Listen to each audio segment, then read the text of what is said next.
Despite growing evidence that opioids were being overprescribed and misused, DEA increased oxycodone production quotas by 400% between 2002 and 2013. The report also found the DEA failed to collect data in a way that would allow it to stop suspicious orders of opioids.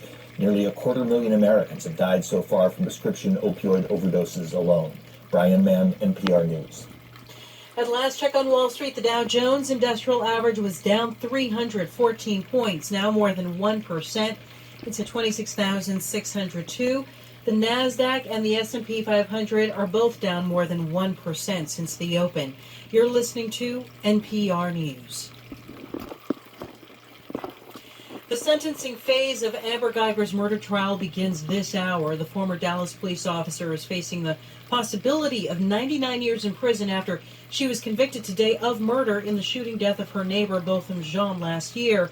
She argued that she'd mistaken Jean for an intruder after mistakenly walking into his apartment. She says she thought that apartment was actually her home. A bagpipe wails as members of the Las Vegas community observes a somber anniversary. It's been 2 years since 58 people were killed, hundreds injured in the deadliest mass shooting in modern U.S. history. A gunman opened fire in a crowd at an outdoor country music festival. The electronic cigarette maker Juul says it's dropping its support of a measure that would overturn San Francisco's ban on the sale of e-cigs. Member station KQED, Laura Klivans has details. The popular vaping company was the one to put the measure on the ballot in the first place. Juul has already spent millions of dollars on the campaign on things like billboards and mailers.